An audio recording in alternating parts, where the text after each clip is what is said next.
नाज़रीन आदाब, आलमी मंजर स्पेशल में आपका खैर मकदम है। आपके साथ मैं हूं आदिल खान। नाज़रीन, आज हम मुद्दा लेकर बैठे हैं अमरीकी सीनेट में उस बिल के पास होने का जिसमें सऊदी अरब को गुनाहगार बना दिया गया है, एक तरीके से देखा जाए, क्योंकि वहां पर अब अमरीकी जो आवाम है वो सऊदी अरब पर 9/11 के लिए मुकदमा कर सकती है, उनसे हर्जाना मांग सकती है। तो इसके बाद आखिरकार सऊदी अरब की सूरत क्या होगी अगर अमेरिका के लोअर हाउस में भी ये बिल पास हो गया और अगर वीटो नहीं करने दिया गया प्रेसिडेंट ओबामा को, तो क्या हालात होंगे, क्या सियासी तस्वीर होगी अमेरिका की। और अगर ये बिल पास होने से रोक देते हैं ओबामा वीटो करके, तो क्या सियासी तस्वीर होगी, क्योंकि वहाँ इलेक्शन आने वाले हैं। लेकिन ये बिल पास होता है तो सऊदी अरब के सामने क्या मुश्किलें खड़ी होंगी और किस नज़र से उसे देखा जाएगा। एक तरीके से वो गुनाहगार बन जाएगा 9/11 का। 9/11 2001 में हुआ था जिसमें 3,000 लोगों की जान गई थी, जिसके बाद अमेरिका ने अफ़गानिस्तान में एक मिशन चलाया जिसमें ओसामा बिन लादेन को मारने के लिए उसने धरपकड़ शुरू करी, वहाँ पर अपनी फ़ौजें उतारें। लेकिन उसके बाद जो हालात बिगड़े, फिर वो इराक और लिबिया और सीरिया तक होते होते आज यहाँ तक आ चुके हैं। अमेरिका की वो जंग दहशतगर्दी के ख़िलाफ़ जारी है, लेकिन दहशतगर्दी ख़त्म होने की जगह बढ़ती जा रही है। लेकिन मसला आज दहशतगर्दी नहीं है, अमेरिका और सऊदी अरब के आपसी रिश्ते हैं। और इस बिल के पास होने के बाद क्या हालात बन सकते हैं, उसको लेकर आज हम यहाँ पर बात करने के लिए बैठे हैं। अपने मेहमानों के साथ तारुफ करवाना ज़रूरी समझूंगा। पीके सहगल साहब दिफाई मामलों के जानकार हमारे साथ मौजूद हैं इस बातचीत में। साथ ही कासिम सैयद साहब हैं, एडिटर इन चीफ हैं रोज़नामा ख़बरें के, ये भी मौजूद रहेंगे, सवाल जवाब होंगे। और साथ ही डॉक्टर तस्लीम रहमानी साहब हमारे साथ मौजूद हैं जो इंटरनेशनल मामलों के जानकार हैं, उनसे बात करेंगे और समझने की कोशिश करेंगे दरअसल जो अमेरिका और सऊदी अरब के बीच ये जो खिंचाव आया है, क्योंकि सऊदी अरब मना करता रहता है इस बिल के खिलाफ कि पास ना हो, लेकिन बिल पास हो गया। सारे सवाल जवाब, लेकिन उससे पहले एक छोटी सी रिपोर्ट।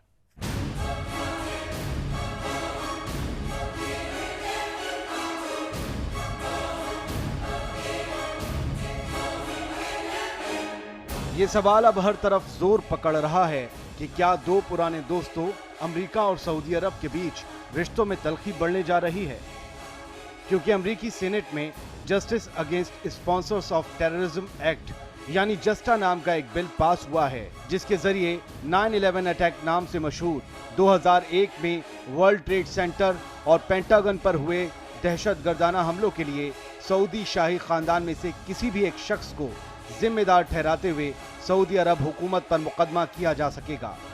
यानी 9/11 अटैक में मारे गए अफराद के लवाहिकीन सऊदी हुकूमत पर मुकदमा कर मुआवजे की मांग कर सकेंगे। हालांकि हाउस ऑफ रिप्रेजेंटेटिव्स में अभी ये बिल पास होना बाकी है, जिसके बाद इस बिल को कानून में बदलने के लिए अमेरिकी सदर बराक ओबामा के दस्तखत के लिए भेजा जाएगा।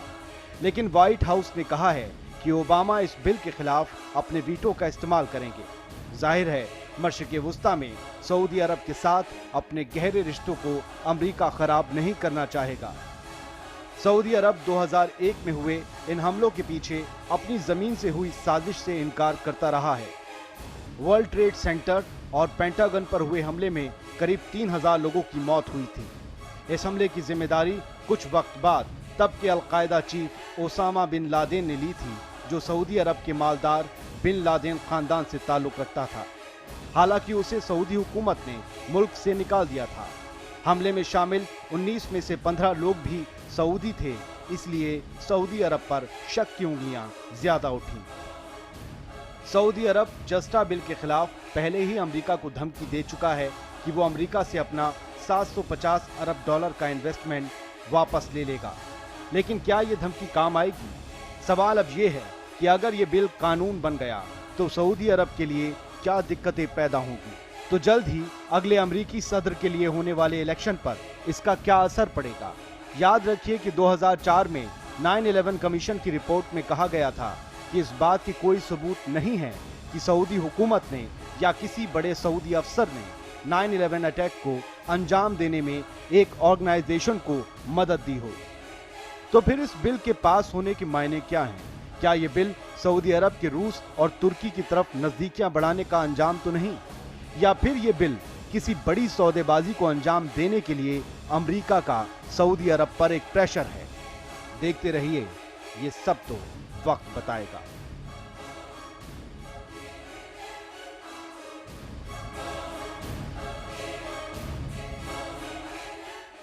तो नाज़रीन, आप सब ने रिपोर्ट देख ली और अब अपने मेहमानों से सवाल जवाब शुरू करते हैं। तस्लीम रहमानी साहब, पहला सवाल ये है कि आखिरकार ये जो बिल पास हुआ है ये कितनी दिक्कतें सऊदी अरब के लिए पैदा कर सकता है अगर वहाँ लोअर हाउस में भी ये बिल पास हो जाता है तो? देखिए, बिल तो पास हो ही जाएगा, इसलिए कि डेमोक्रेट्स एंड रिपब्लिकन्स दोनों ही मेंबरान पार्लियामेंट उसके हक में हैं, तो बिल के पास होने में मुझे कोई ज़्यादा दिक्कत नहीं लगती। जहाँ तक वीटू करने का ताल्लुक है ओबामा साहब के, ओबामा साहब का चंद महीने का टर्म है, जनवरी तक वो हैं, उससे पहले इलेक्शन हो जाएगा, सितंबर में इलेक्शन कंप्लीट हो जाएगा। तो ओबामा साहब को वीटो करने के लिए बहुत ज़्यादा वक्त मिलने की उम्मीद नहीं है कि उन्हें मौका मिल पाएगा कि वो उसे वीटो कर सके। तो ये बिल भी पास हो जाएगा और न्यू इनकम्बेंट जो भी आएंगे वहाँ, अभी तो कहा जा रहा है ट्रंप आएंगे, लेकिन अगर क्लिंटन भी आई तो कोई बहुत ज़्यादा फर्क नहीं पड़ेगा और ये बिल पास हो जाएगा, मुझे ऐसा महसूस होता है। दूसरी बात यह है कि जो इम्प्लीकेशंस हैं, मुझे लगता नहीं कि इसके इकोनॉमिक इम्प्लीकेशन ज्यादा होने की कोई तवक्को है, इसलिए कि जो 750 बिलियन डॉलर्स का जो के बॉन्ड है, उस बॉन्ड को अगर वो बेचने की कोशिश करें तो पहले तो उसको बार कर रोकने की कोशिश की जाएगी और भरपूर कोशिश, उसके कवानीन मौजूद है अमेरिका में, ऑलरेडी मौजूद है, ठीक है, उन पर उसका इस्तेमाल होगा। और अगर उसके बावजूद भी उसको बेच दें तो ये सिर्फ 1% of the GDP of America है, लेकिन फिर भी सऊदी अरब उसे वापस लेने की धमकी दे रहा है। धमकी दे रहा है इसलिए कि उनके पास कोई चारा नहीं है, वो इस बिल को रोकना चाहते हैं। जहां तक ताल्लुक है, एक सवाल ये पैदा होता है कि क्या सऊदी अरब वाकई शरीक है, क्या अलकायदा वाकई शरीक है, ये एक बड़ा सवाल है। तो ये हालांकि अलकायदा ने जिम्मेदारी ली थी उस वक्त, ओसामा बिन लादेन जिम्मेदारी ली थी, लेकिन अलकायदा को जिम्मेदारी लेने में 6 महीने का वक्त लगा था। उससे पहले जो है वो ये लोग नाम खाली ले रहे थे इंडिविजुअल्स के, कि ये इंडिविजुअल ये 19 आदमी, और 19 आदमियों के बारे में तीसरे दिन रिपोर्ट दे दी थी ग्राउंड स्टाफ, 19 में से 15 सऊदी, ये सब सऊदी है और ये 19 में से 15 वो खत भी है और वो हथियार, वो एक बॉक्स कटर है, और ये सारी रिपोर्ट उस वक्त दे दी थी। लेकिन आज तक एफबीआई क्लियरली और कंफर्मली, एफबीआई समय दुनिया की कोई एजेंसी ये प्रूव नहीं कर सकी है कि उसके लिए अलकायदा ही एक्चुअली जिम्मेदार था, इसके बावजूद के 6 महीने के बाद ओसामा बिन लादेन उसके 2004 में एक रिपोर्ट भी आई थी मेजर जनरल पीके सहगल साहब कि ऐसा कोई भी सबूत नहीं मिला है जिससे ये कहा जा सके कि सऊदी गवर्नमेंट या वहाँ का कोई बड़ा ऐसा ओहदेदार सीधा इन हमलों में जुड़ा था। ऐसा मतलब कोई सबूत मिला नहीं है, उसके बाद भी बिल पास हो जाना, क्या किसी किस्म का प्रेशर बनाने की पॉलिसी है सऊदी अरब पर इस रीजन में? देखिए, साफ तौर पे जब तक अमेरिका की तमाम सीक्रेट एजेंसीज एकजुट होके दुनिया के सामने नहीं रखेंगी कि कौन था जिन्होंने ये साजिश की जी, कुछ कहते हैं कि अंदरूनी वजह से थी, अमेरिका ने शायद खुद ही कराया, मौका ढूंढना था अफगानिस्तान में आने का, इराक में आने का, ऑयल को कैप्चर करने का। उस समय अमेरिका की ऑयल के ऊपर बड़ी ज़बरदस्त डिपेंडेंसी थी, शेल गैस के बाद ख़त्म हो गई। कुछ का कहा है कि इज़राइल को फ़ायदा बहुत ज़्यादा हुआ इसकी वजह से, बिकॉज उस समय इज़राइल घिर रहा था और सबसे बड़ा फ़ायदा जो है इस मिडल ईस्ट में जो कन्फ्यूजन का वो इज़राइल को हुआ है। कुछ का कहना है कि जो मिलिट्री इंडस्ट्रियल कॉम्प्लेक्स है अमेरिका को जी, उसका इससे बहुत फ़ायदा हुआ, बहुत बड़े पैमाने पे उनके हथियार सारी जो मिले। और कुछ का कहा है कि बुश की अपनी फैमिली ऑयल के क्षेत्र में बहुत बड़े पैमाने पर इन्वॉल्व थी, तो बुश ऑयल कंपनीज में काफ़ी शेयर थे, बहुत उनके शेयर थे, तो इसलिए साफ तौर पे बिल्कुल किसी को भी नहीं मालूम कि इन्वॉल्व कौन था। जब ये हमला हुआ तो उसमें 19 में से 15 सऊदी अरेबियन थे। ठीक, अभी जब सऊदीज कहते हैं कि ये बिल पास नहीं होना चाहिए, अनफॉर्चुनेटली एक किस्म से दुनिया को दर्शा रहे हैं कि Saudi to an extent guilty हैं। नहीं तो उनको कहें कि भाई आपकी मर्जी, आपका अंदरूनी मामला है, आप जो करिए, हमको इससे कोई लेना देना नहीं। द वेरी फैक्ट कि वो इसको रोकने की कोशिश कर रहे हैं, ये धमकी दे रहे हैं कि हम आपके 750 बिलियन डॉलर के जो बॉन्ड्स हैं, सिक्योरिटीज है, एसेट्स हैं, इनको बेचेंगे। पास होने के बाद भी वो मुजरिम के कटघरे में, ये बिल्कुल वो तो मुझे ऐसे ही बन जा रहा है, खिलाफ है कि उनको दहशतगर्द, हालांकि मैं मानता हूं कि अलकायदा को बनाने का काम अमेरिका और सऊदी अरब दोनों ने मिलकर किया था, दोनों ने, और पाकिस्तान भी उसमें इन्वॉल्व था, इस ट्रायो ने बनाया अलकायदा को। लेकिन अगर आज आप खुद पीछे होके और सऊदी अरब की तरफ उंगली उठा दें कि साहब ये थे सारे के सारे, आपके गुनाह नहीं धुलते। आप जो कह रहे हैं बिल्कुल सही है, ठीक है, लेकिन दुनिया नहीं जानती वास्तव असलियत क्या है। ठीक है। तो दुनिया इस समय वो चाहती है, हकीकत अमेरिका सबसे के ज्यादा अवाम चाहते हैं, अमेरिका को पता है, दुनिया जानती है, व्हाइट हाउस मगर- को पता होगी, नहीं, दुनिया व्हाइट हाउस को जानती भी है। पता है, व्हाइट हाउस को पता उनकी होगा। जो सीक्रेट रिपोर्ट है जो 28 पेज जिसको है। जिसको उसमें उसके तो सऊदी उस, अरब का ही उस नाम लिया। उसका खुलासा ठीक है। उसका खुलासा ठीक, वो करना कासिम चाहते सईद हैं। साहब, जी। आप कुछ कह रहे थे बीच में। मैं ये कह रहा हूँ कि जैसे कि अभी सैगल साहब ने कहा दुनिया नहीं जानती, मैं समझता हूँ दुनिया अच्छी तरह जानती है कि इस तरह के वाक़यात के पीछे कौन होता है। ठीक। और इस तरह की बहुत सी मिसालें सामने आती हैं कि कभी कभी हुकूमतें अपने सियासी और माशी मफादात के लिए कुछ हमलों को ऑर्गेनाइज करती हैं। मिसाल के तौर पर रूस में थिएटर में हमला हुआ था, इल्ज़ाम गया था चेचनिया के लोगों के ऊपर, लेकिन बाद में ये साबित हुआ कि वो हमला खुद रूस की हुकूमत ने करवाया था ताकि उनके खिलाफ एक मुनज़्ज़म कार्रवाई की जा सके। इस मतलब तरह- तख्त आज भी लाशों के ढेर बिल्कुल पे रखे बिल्कुल, हैं, हर मतलब किसी के। अवाम ठीक तो है। उसका अवाम तो एक टारगेट होते हैं, उनको तो इस्तेमाल किया जाता है। ठीक। इसी तरीके से दहशतगर्द तंजीमें जो भी दुनिया में वजूद में आई हैं, अलकायदा का नाम लिया, दाइश का नाम ले लीजिए, दाइश के आने से अच्छा, किसको पहले सबसे तालिबान का भी ले लें। तालिबान थे, तालिबान को पहले तो किसने ले लें बनाया, उसका, जी। उन्हीं तालिबान को मुजाहिदीन कौन कहता था, फिर उनको दहशतगर्द किसने कहा, फिर गुड और बैड। इसी तरह से गुड और बैड। अब अलकायदा के मामले में आपको याद होगा कि दाइश के खिलाफ कार्रवाई के लिए अमेरिका में एक ग्रुप ने यह भी कहा कि हम अलकायदा की भी मदद लेना चाहिए। क्या मतलब है इस बात का? इसी तरह से दाइश की आमद के बाद अब सबसे ज्यादा अफगानिस्तान में भी हो रहा है, बिल्कुल तालिबान और बिल्कुल हुकूमत के बीच बात दाइश हो की रहा है। दाइश की आमद से अभी सबसे भी हो ज्यादा रहा है। दाइश की आमद से किसको फायदा किसको नुकसान हो रहा है? ठीक है, मुस्लिम ममालिक को नुकसान ठीक हो रहा है, है। इसराइल मैं आपको को यहाँ अमेरिका को रोकूंगा, फायदा हो रहा है। मैं आपको यहाँ रोकूंगा क्योंकि वक्त हो चला एक छोटे से वक्फे का। बड़ी अहम बहस चल रही है, बात चल रही है और सवाल कई और हैं वक्फे के बाद।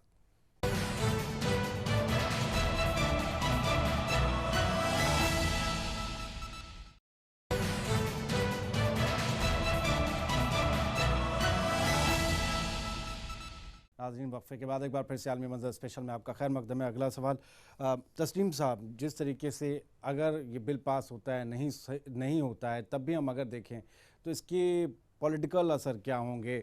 दो मुल्कों के रिश्ते, ये दो मुल्कों तक बात है या फिर इस पूरे रीजन तक, मिडिल ईस्ट तक ये बात आएगी?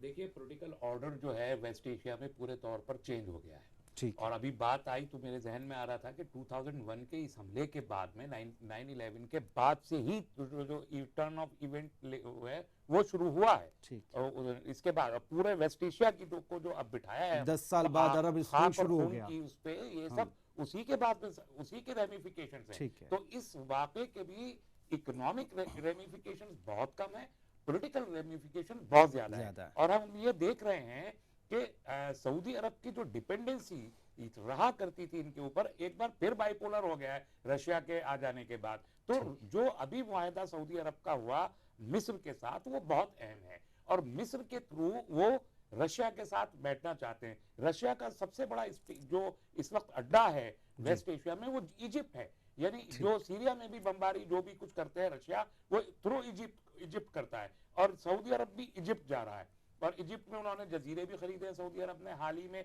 उनको बहुत सा पैसा भी दिया है। फॉरेन मिनिस्टर से भी बात हुई है। तो यहाँ पर जो टोटल पॉलिटिकल ऑर्डर है वो चेंज होने जा रहा है, ऐसा लग रहा है। और उसी को उस पर वही दबाव बनाने के लिए गालिबन ये बिल पास इसमें करने मैं ये की सवाल जरूरत है। कासिम से ऐसा जोड़ूंगा, सवाल आप अपनी बात कहिएगा। जो वहाँ पर एक नई हुकूमत या नई तरीके की पॉलिटिक्स करना चाहते हैं हुकूमत में रह के, किंगडम ऑफ सऊदी अरेबिया में मोहम्मद बिन सलमान, वो जिस तरीके से चल रहे हैं, जिस तरीके का उनका रहने का या बोलने का या चलने का या काम करने का जो तरीका अब सामने आ रहा है दुनिया के, हर रोज़ उनके बारे में नई बात आती है, उनकी एक सख्त इमेज बन रही है। क्या इसको लेकर भी कि एक नई तरीके की सोच आ चुकी सऊदी अरब में, ये बिल इस वक्त आया है? नहीं, एक चीज़ और है, आप भी देखिए कि ईरान से अमेरिका के ताल्लुकात में सुधार आने के बाद से सऊदी अरब के और अमेरिका के ताल्लुकात में कशीदगी पैदा होना शुरू हो गई। ठीक ठीक। और सऊदी अरब ने इस बात पर सख्त एहतजाज किया था पाबंदियाँ हटाने के मामले में, लेकिन अमेरिका ने उसकी बात नहीं मानी। अमेरिका वही करता है जो उसके अपनी कौमी मफादात के मुताबिक होता है। अब ऐसा लगता है कि सऊदी अरब जो उस खित्ते में अमेरिका का सबसे ज़्यादा ताबेदार और वफादार मुल्क था, यानी कुवैत पर हमले के बाद से अमेरिकी फ़ौजें वहाँ मेहमानी के जैसे रह रही हैं और तमाम स्ट्रेटजी वहीं से तय होती थी। जैसे कि रहमानी साहब ने कहा कि सऊदी अरब अमेरिका से शिकंजे से बाहर निकलने की कोशिश कर रहा है। एक तरफ चीन को देख रहा है, एक तरफ वो रूस को देख रहा है और उसकी नई क़यादत मुख्तलिफ ममालिक में घूम कर अपने आप को रीसेटल कर रही है। चीज़ और जोड़ूँ, अमेरिका को अब तेल की उतनी ज़रूरत नहीं रही सऊदी अरब से। सऊदी अरब ने भी ये तय कर लिया कि 2030 तक हम तेल के बिना चल सकने वाला मुल्क बनाना चाहते हैं। क्या इसमें इस पॉइंट ऑफ व्यू से भी हम देखें कि अमेरिका और सऊदी अरब दूर दूर जा रहा है? देखिए, तेल अब बैनुल-अक़वामी सियासत में तेल अब एक मौसर हथियार नहीं रहा है, ना ठीक। तेल अब कोई भी पॉलिसी तय करने में अपना रोल अदा करने का अहल रहा है, ख़ास तौर से दाइश के आने के बाद से। इससे पहले भी ये लोग सब अपने आप को सिक्योर कर रहे थे, लेकिन एकदम से बहुत तेज़ी के साथ दुनिया बदल रही है। मुझे लगता है कि इस बिल को, डोनाल्ड ट्रंप की पूरी मुहिम को और इंतखाबात का जो रुख है, जो रवैया है, जो रुझान है अमेरिका में, उन चीज़ों को और सऊदी अरब में के साथ जो कुछ ये करने जा रहे हैं, मुझे ऐसा लगता है, खुदा ना करे ऐसा हो, कि सऊदी अरब उस पॉलिसी का अगला हदफ हो सकता है जो इससे पहले मशरिक़ वस्ता के दीगर यानी ममालिक हुए सीरिया थे। लीबिया वाली कड़ी में आप बिल्कुल, जोड़ रहे हैं। बिल्कुल, इसलिए कि और सऊदी यमन बहाना होगा उसका। यमन बहाना होगा ठीक कि है। सऊदी अरब मैं अब यही उतना यही अहम सवाल नहीं यमन रहा। को लाना चाह रहा था पीके सहगल साहब। क्या यमन इस बिल के बाद हम देखेंगे यमन के साथ ज्यादा उलझता नजर आएगा सऊदी अरब, या उलझा दिया जाएगा? मेरा नहीं ख्याल कि इतने बड़े पैमाने पर कुछ असर होने वाला है। सऊदी अरेबिया बहुत ज़्यादा चिंतित है। अगर अमेरिका और सऊदी अरेबिया के रिलेशन में कड़वाहट आ गई, जो आनी शुरू हो गई है, जी, तो इसका पूरे मिडल ईस्ट पे बहुत ज़्यादा असर होगा। बड़ा असर पड़ेगा और मिडिल ईस्ट के बाहर तक जाएगा ये असर। सऊदी अरेबिया का अहमियत जो है, इम्पोर्टेंस है इस एरिया में, ख़त्म हो रही है। उनकी मिलिट्री सुप्रीमेसी है, उसको ईरान चैलेंज कर रहा है। ठीक है, ईरान के साथ जो न्यूक्लियर डील हुई है, उसको सऊदी अपोज कर रहा था। जैसे कि आपने कहा, अमेरिका ने उस अपोजिशन का कोई सैंक्शंस परवाह हट गया नहीं उसके बाद ईरान पर से। अभी एक और डेवलपमेंट भी हुआ है ना सर, बहुत इंपॉर्टेंट डेवलपमेंट अभी ये हुआ कि ये जो ओआईसी की मीटिंग के बाद फिर तुर्की में तुर्की और सऊदी अरब बहुत करीब आए हैं एक दूसरे के, और 34 मुल्कों का जो मिलिट्री कॉन्फेडरेशन बनाया है ठीक है। मुस्लिम मुल्कों का, दैट इज वेरी इंपॉर्टेंट। हम उसको बहुत आसानी से नजर, वो मुस्तकबिल में जाके बहुत इंपॉर्टेंट वो शाह फैसल के टाइम वाला एक ब्लॉक बनने की। अभी कोई फॉर्म नहीं है, ऐसी जंग की तरफ हम लोगों को ले जा रहा है जो एकदम बाइपोलर वॉर की सूरत में आप create बिल्कुल हो सही कह रहे हैं। 34 देशों का जो गठबंधन बना है, इस गठबंधन को इनडायरेक्टली अमेरिकन सपोर्ट है। जिस दिन अमेरिकन सपोर्ट हट गया इस गठबंधन को, गठबंधन टूट जाएगा। अमेरिका बड़े मिस्चीवियस हैं, वो गठबंधन को बना भी सकते हैं और गठबंधन को तोड़ भी सकते हैं। ठीक है, और ये गठबंधन बना है क्योंकि वो इसको इस्तेमाल करना चाहते थे दाइश के अगेंस्ट। वैसे और कल लेकिन वो दाइश अगर ये अलायंस करना नहीं है। अगर ये अलायंस स्मार्टली चलता है, ऐसा नहीं लगता है, ये दाइश के अगेंस्ट वो कुछ करना ये अलायंस चाहते हैं, अगर तो स्मार्टली भी अपने आप चलने लगा, ये भी एक दिक्कत अमेरिका के लिए हो जाएगी। बहुत बड़ी दिक्कत है। ठीक इसमें है, कि बहुत- तुर्की भी उसकी लीडरशिप में बराबर का शरीक है। तुर्की, पाकिस्तान और सऊदी अरब का ये ट्रायो हो, आगे चल के वो ईरान के साथ जो खतरात, ईरान और अमेरिका की मुश्तरका दोस्ती के जो खतरात है, उसको देखिए, सुन्नी वर्ल्ड और शिया वर्ल्ड, ये दो वॉर्स तो प्रोमिनेंट होती चली आ रही है वेस्ट एशिया में, और ये वो स्पाइक ले रही हैं। और ये चलती रहेंगी। और ये चलेंगी ये तो बेसिकली वहाँ पे डिस्प्यूट है शिया और सुन्नीज की। और कभी शियाज को अमेरिका सपोर्ट करता है। पॉलिटिकल इस्लाम एंड नॉन पॉलिटिकल इस्लाम इस वक्त का तो मुझे लग रहा है वो चीज़ बिल्कुल सही, पीछे चली बिल्कुल गई। सही कह रहे हैं। हाँ, अमेरिका ने हर उस शख्स को या हर उस ममालिक को मदद की पहले, जिसमें उससे अपना फ़ायदा नज़र आया, वो आगे भी करता रहेगा। पहले सऊदी अरब, अब ईरान है। फिलहाल वक्त एक और छोटे से वक्फे का, फ़ौरन हाजिर होते हैं।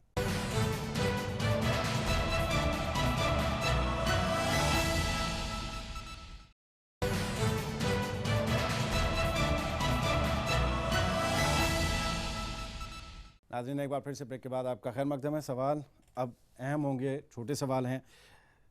तस्लीम साहब, क्या जस्टा बिल, अगर justice against sponsored terrorism act, ये बिल अगर लोअर हाउस में भी पास हो गया, वीटो नहीं करा ओबामा ने, तो क्या दिक्कत होगी सऊदी अरब के लिए? वो हम बात कर चुके हैं, लेकिन इस पर क्या सऊदी अरब फिर सौदेबाजी भी कर सकता है, या अभी ये पास पूरी तरीके से ना हो, इसको लेकर भी कोई सौदेबाजी हो रही होगी? मुझे लगता बात है इमेज कि की है। आलम इस्लाम एक्चुअली अंगड़ाई ले रहा है। ठीक। बुनियादी एक जुमले में अगर कहें तो आलम इस्लाम अंगड़ाई ले रहा है। ओके। और अमेरिका और सऊदी अरब के कंस्ट्रेंड रिलेशनशिप, और उधर रशिया के साथ उनके बढ़ते ताल्लुकात, ठीक। और चाइना और रशिया की एक दूसरे के साथ कुर्बत, और उसके साथ इस्लामिक ब्लॉक्स का, यानी सुन्नी वर्ल्ड का, शिया वर्ल्ड में तो कुछ है नहीं ना, 10% है कुल, जो ये सुन्नी ब्लॉक 90% है, ये 34 कंट्रीज का एक साथ आना, और तुर्की जो एक इस्लामिस्ट पॉलिटिक्स का इस वक्त सबसे बड़ा मजहर है, दुनिया में सबसे ताकतवर है, उसका और सऊदी अरब के करीब जाना। सऊदी अरब इस्लामिस्ट पॉलिटिक्स को पसंद नहीं करता कभी भी, इसलिए वो इख्वान के खिलाफ रहा। लेकिन अब आके अगर वो तुर्की की जस्टिस तैयब रजब अर्दगान जैसे पॉलिटिकल इस्लामिस्ट के साथ में करीब आ रहे हैं, और पाकिस्तान में भी वो मूवमेंट्स जो इस्लामिस्ट मूवमेंट है वो बढ़ रहे हैं। इस्लामिस्ट मूवमेंट डजंट मीन कि वो कोई टेररिस्ट मूवमेंट है, वो पॉलिटिकल मूवमेंट है, like Nahda, like Ahrar, like justice and development party, ये like Hamas is not a terrorist movement. ये जो पॉलिटिकली ग्रो कर रहा है ये इस्लामिस्ट पॉलिटिक्स ये ग्रो कर रही है, और उसको क्रश करने के लिए ये लोग तो क्या मैं छोटा सा इसमें ये सवाल हूँ क्या जी पॉलिटिक्स की कभी इन्होंने भी, रशिया ने भी कोई बहुत बड़ी मुखालफत कभी ज्यादा नहीं की है, ये ख्याल रखना चाहिए। ठीक है। मैं ये जानना चाहता हूँ तस्लीम कासिम सैयद साहब, क्या खुदा न खास्ता क्या ऐसी भी सिचुएशन क्रिएट कर दी जाएगी कि जो सिविल वॉर की शुरुआत सीरिया और लीबिया में हुई थी हुकूमतों के ख़िलाफ़, उसको हवा देने की कोशिश की जाएगी सऊदी अरब में, क्योंकि सऊदी हुकूमत ने बहुत वक्त से उस हवा को दबा कर रखा हुआ है? नहीं, मुझे लगता है कि ये सवाल काफ़ी जो है प्रीमेच्योर है, कि सऊदी अरब में इस तरह के हालात पैदा होने में अभी वक्त लगेगा। एक बहुत छोटा सा खित्ता है, बहुत ही छोटा सा, जिसको इल्ज़ाम लगा जाता है कि ईरान की तरफ से हवा दी जाती है, फिर होता है कि नजरान, मदीना और इस तरफ। तो मुझे उसमें अभी काफ़ी वक्त है। लेकिन अभी डॉक्टर साहब ने जो बात की है, सहगल साहब भी जो बात कर रहे थे, बुनियादी बात ये है, असल में ब्लास्ट होने लगे हैं मस्जिदों के नहीं, अंदर, वो सऊदी अरब के अंदर, और ऐसे लोगों को और हवा ऐसे बताया था कि गवर्नमेंट भी बहुत सारी ऐसे देखिए मालूम हो कि पाकिस्तान में भी सब जगह ये होता है। अभी बहुत सारे एलिमेंट्स अभी इतने ये इतने अभी कहीं और प्रेशर मेंटेन, देखिए अभी इतने पावरफुल नहीं है। दूसरी बात है कि सऊदी अरब अपनी केचली बदल रहा है। सऊदी अरब में बहुत से ऐसे फैसले हुए हैं जो आज से 10-15 साल पहले जिनका तस्वुर भी नहीं हो सकता था। जैसे ख्वातीन को उन्होंने ड्राइविंग करने की इजाज़त दे दी है, ख्वातीन को इलेक्शन में हिस्सा लेने की इजाज़त दे दी है। इस तरह के बहुत से ऐसे फैसले हो रहे हैं कि जो सऊदी अरब के बारे में था कि बहुत ही पुराने अक़दार का आदमी है, इन्होंने जो बात कही पॉलिटिकल इस्लाम की तरफ सऊदी अरब भी गैर महसूस तरीके से कदम बढ़ा रहा है। तुर्की के और आसपास के हालात का उसके ऊपर भी असर पड़ रहा है। अपनी मर्जी के मुताबिक अगर उनकी पॉलिसी के हिसाब से कोई चलने को तैयार है तो उसको ये लोग सनद जवाज़ दे सकते हैं, और ज़रा सा भी उनकी मर्जी के खिलाफ कोई हटने की कोशिश करेगा उसका वही असर होगा जो सद्दाम हुसैन का हुआ है, जो लीबिया के कर्नल क़ज़्ज़ाफ़ी का हुआ है, जो मिस्र के अंदर अल मुर्सी का हुआ है। सहगल साहब, क्या हम किसी और तरीके की पावर्स का टकराव देखेंगे मिडिल ईस्ट में इस सब के बाद? क्योंकि एक सख्त लाइन पर अब शायद अमेरिका, डोनाल्ड ट्रंप जिस तरीके से बोलते हैं, हो सकता है वो आगे पावर में आ जाएं, और इधर मोहम्मद बिन सलमान हैं, तो न्यू पॉलिटिक्स है दोनों तरफ और सख्त पॉलिटिक्स दिख रही है। आने वाले समय में साफ तौर पे नज़र आता है कि मिडिल ईस्ट में प्रॉब्लम और झगड़ा होगा बेसिकली ईरान और सऊदी अरेबिया के बीच में। ठीक है। और इसके आने के क्या कहते हैं कि सारा माहौल इस तरफ बन रहा है कि सुन्नी शिया का आपस में लड़ाई अवश्य होगी, एंड टाइम विल पॉसिबली कम कि वंस अगेन शायद अमेरिका जो है ईरान को बैक करेगा एज अगेंस्ट सऊदी अरेबिया। वो तो करेगा, लेकिन ये इसको यूज करेंगे इजराइल को, इस मुझे इससे और जो तलाश जा रहे हैं इजराइल को प्रेशर पॉइंट बनाकर अमेरिका के ऊपर यूज कर सकता है सऊदी अरब, इसलिए कि सऊदी फॉरेन मिनिस्टर वो शहजादा तलाल जाके वहाँ इजराइल में अब कह रहे हैं कि मैं यहाँ जन्नत महसूस करता हूँ। क्या अमेरिका को हमने जिसके करीब जाते देखा फिर उसे तबाह होते देखा, अगर वो ईरान की तरफ जा रहा है तो क्या ये पूरी एक सिचुएशन क्रिएट हो रही है ईरान को ये कमज़ोर करने के लिए, क्योंकि वो इजराइल के लिए हमेशा धमकी रहेगा और हमेशा ख़तरा रहेगा? इस तमाम चीज़ से सबसे ज़्यादा स्ट्रेंथ जो मिली है वो इसराइल को मिली है। ठीक है। अगर मिडिल ईस्ट में जितना भी इस समय कन्फ्यूजन है, तो उन्हीं नेशन जिसको बहुत बड़े पैमाने पर ताकत मिली है वो इसराइल को मिली है, और ये तमाम चीज़ अमेरिका ने, वेस्ट ने जानबूझ के किया है टू स्ट्रेंथन इसराइल। ठीक है। जैसे ने बनवाया था इसराइल को, इसमें एक जुमला मैं जोड़ दूं, एक जुमला, जैसे आपने कहा कि इसराइल को स्ट्रेंथ मिली है और फ़लस्तीन का मसला कमज़ोर हुआ है। ठीक।